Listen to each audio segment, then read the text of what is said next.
नमस्कार, मैं अशोक कुमार पांडे। स्वागत है आपका टीसीएच पर और हाजिर हूं इजराइल, फलस्तीन, Lebanon, Syria, Iran, Middle East और इसके बहाने सारी दुनिया की खबरें लेकर। सबकी निगाहें सीरिया पर है। सीरिया की लड़ाई इस समय रोज बरोज बहुत इंपॉर्टेंट होती जा रही है और सीरिया को लेकर इतनी और इस तरह की खबरें आ रही हैं कि बहुत मुश्किल है यह समझ पाना कि किस पर भरोसा करें और किस पर भरोसा ना करें।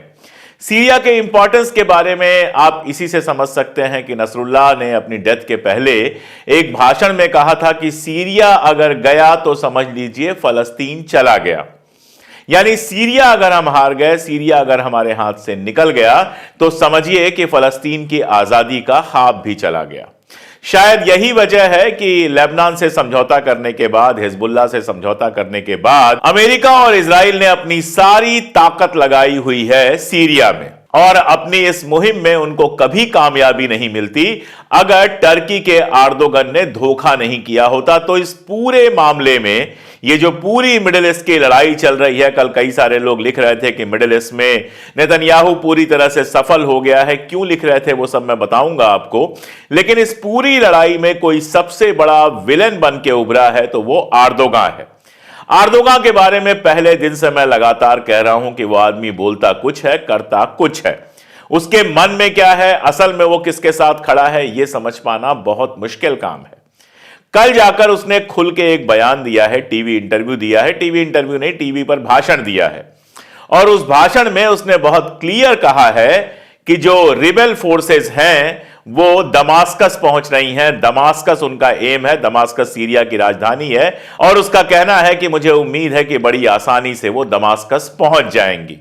यानी सारी दुनिया के सामने उसने सीधे सीधे एक्सेप्ट कर लिया कि सीरिया में जो कुछ चल रहा है उसके पीछे उसी का हाथ है। यही नहीं, उसने यह भी कहा कि सीरिया के मामले के लिए हमने असद से बात करनी चाहिए थी लेकिन असद ने बात नहीं की। असद क्या बात करता कि आपको थाली में सजा के सीरिया सौंप देता ताकि आप उसको आईएसआईएस के आतंकवादियों के हाथ में दे देते, ताकि इजराइल और अमेरिका और आप मिलकर सीरिया में एक बफर जोन क्रिएट कर लेते जो ईरान से लेबनान को काट देता और इजराइल जो चाहता है वो हो जाता। आप यही बात करना चाहते थे असद से।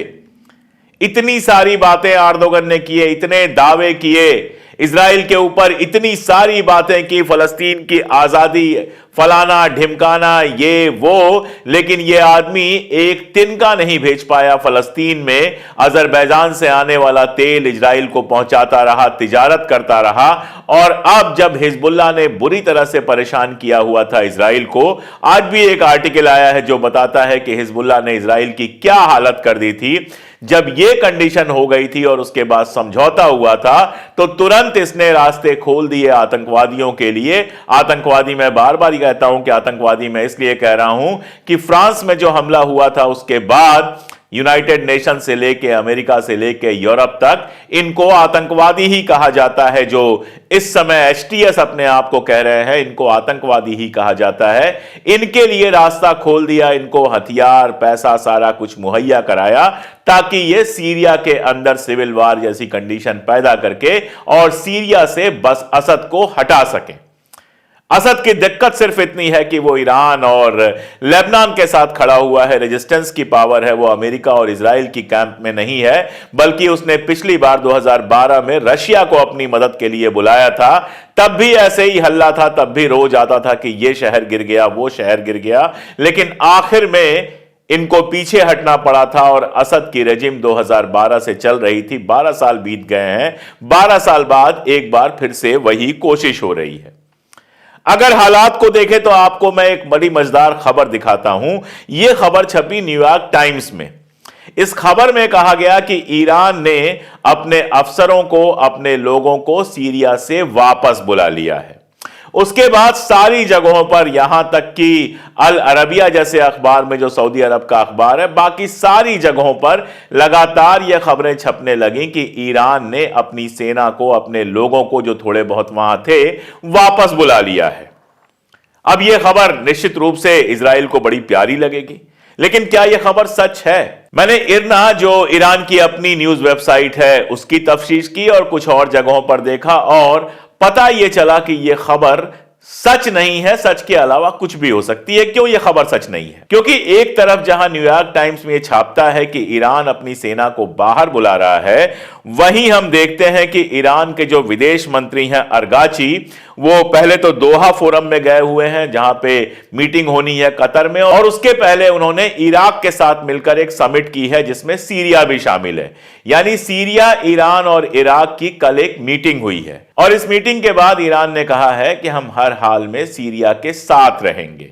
खबरें यहां तक हैं कि जल्दी ही ईरान अपनी सेना का एक हिस्सा सीरिया के अंदर भेजने वाला है।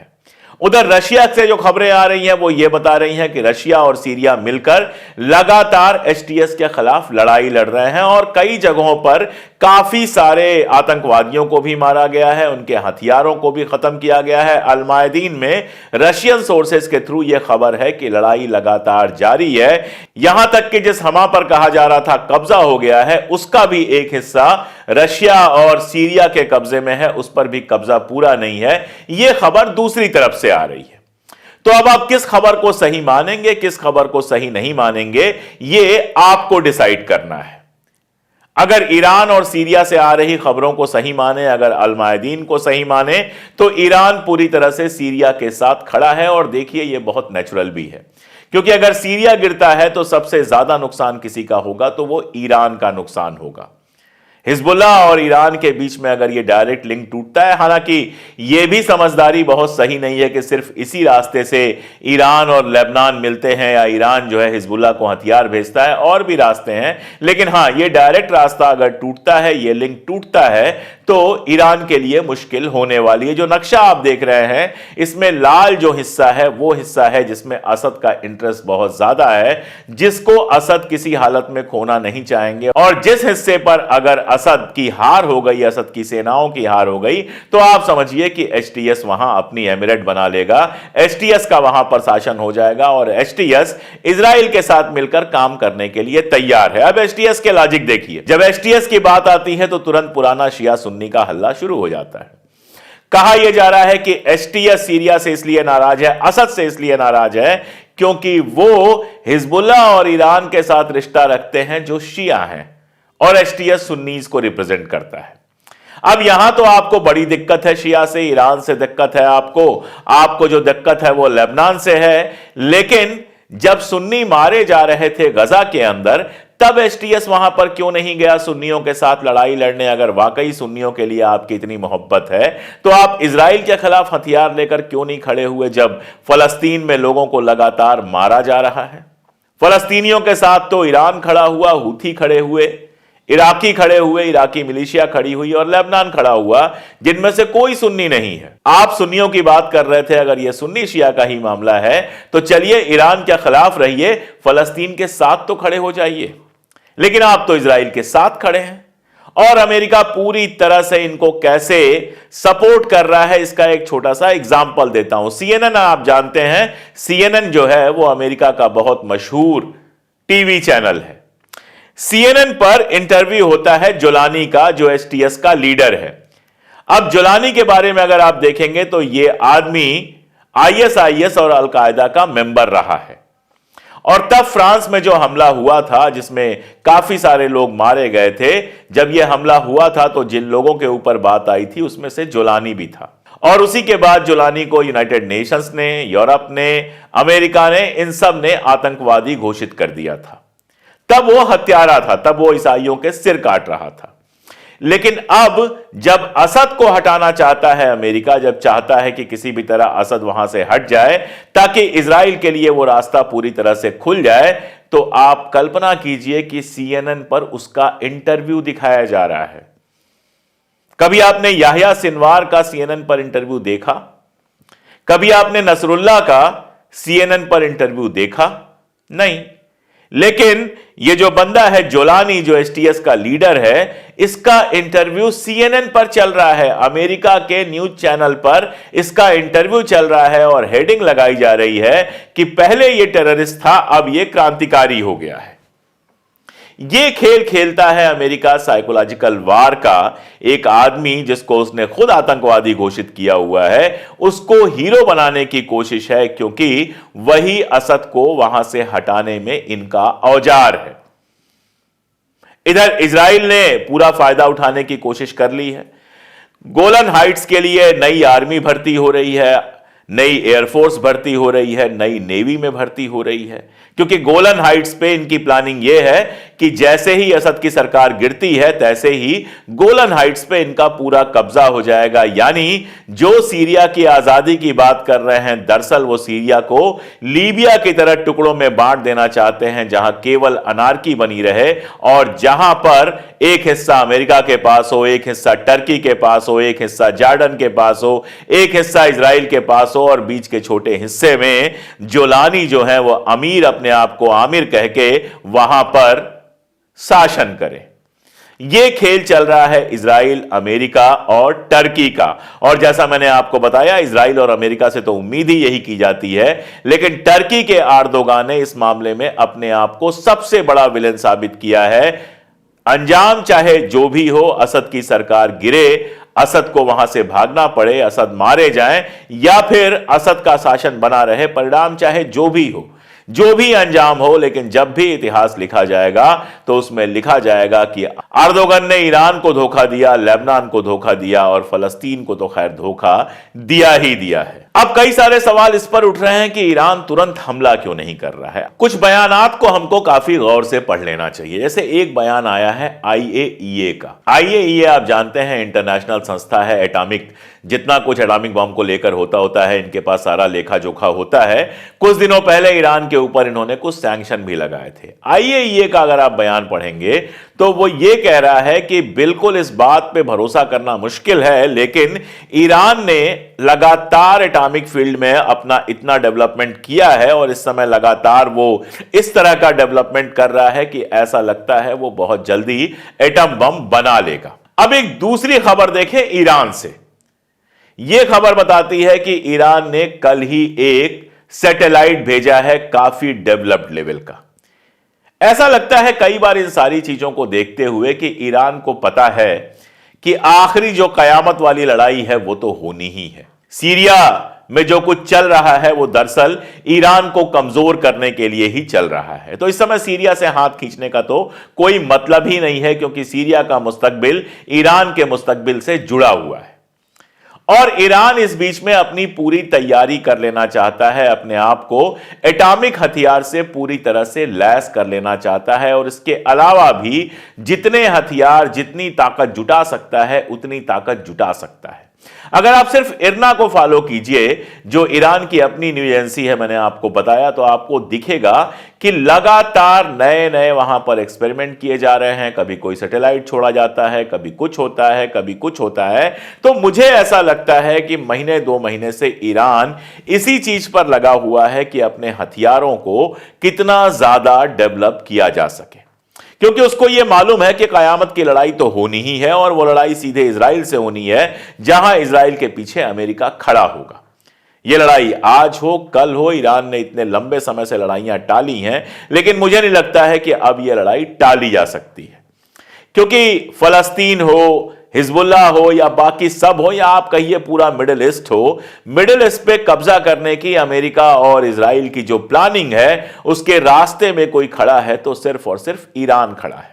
तो ईरान के पास सिर्फ 2 अल्टरनेटिव है। पहला अल्टरनेटिव यह है कि वो अमेरिका के कदमों में झुक जाए, इजराइल के कदमों में झुक जाए, वो छोड़ दे साथ देना हिजबुल्लाह का, हूथी का, इराकी मिलिशिया का या फिर हमास का, फलस्तीन का, इन सब का साथ देना छोड़ दे।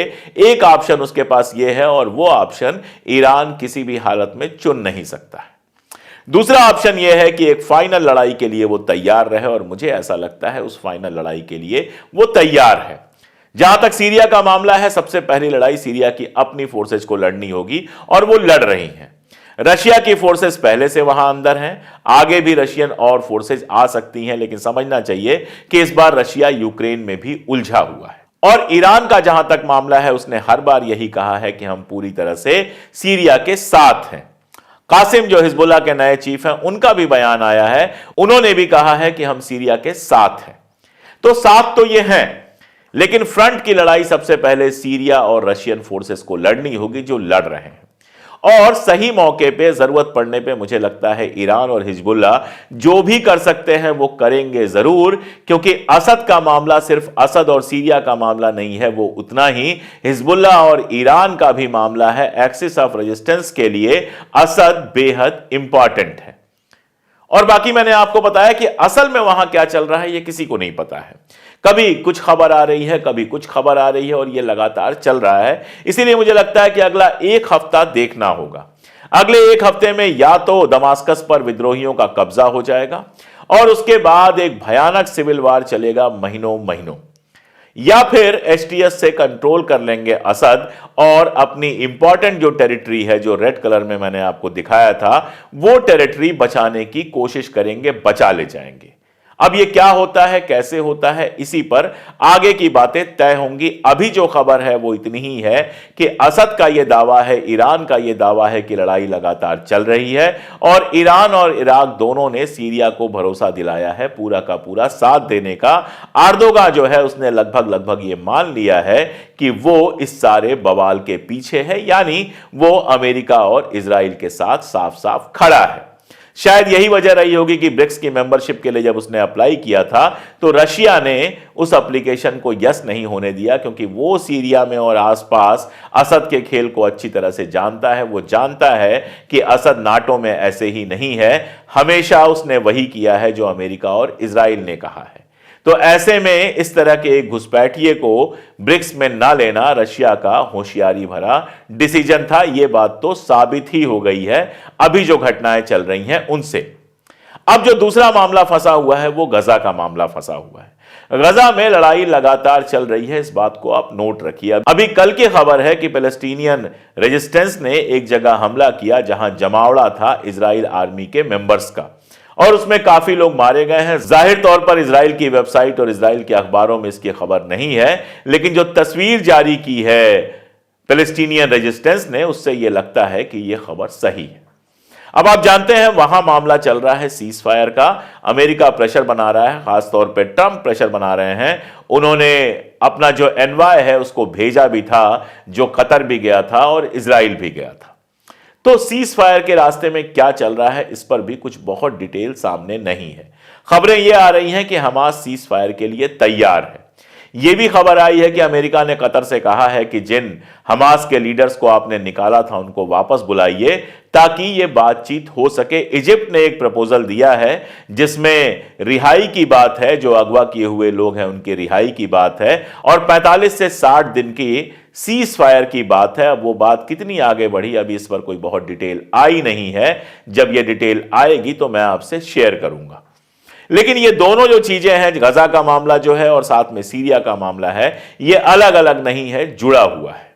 हाँ, एक चीज हुई है कि पहले लेबनान के साथ जो लड़ाई चल रही थी हिजबुल्लाह के साथ, और अब सीरिया के साथ लड़ाई चल रही है, उसमें सारी दुनिया का ध्यान सीरिया की तरफ चला गया है और गजा को एक हद तक अकेला छोड़ दिया गया है। ये मैंने अपने एक वीडियो में बहुत डिटेल में आपको बताया भी था। इसीलिए गजा पर नजरें बनाए रखना जरूरी है, जहां इजराइल लगातार जुल्म ढा रहा है। अभी कल मैंने आपको बताया था कि एमनेस्टी इंटरनेशनल ने कहा है कि इजराइल जो कुछ कर रहा है, गजा में जो कुछ हो रहा है, वो जेनोसाइड है।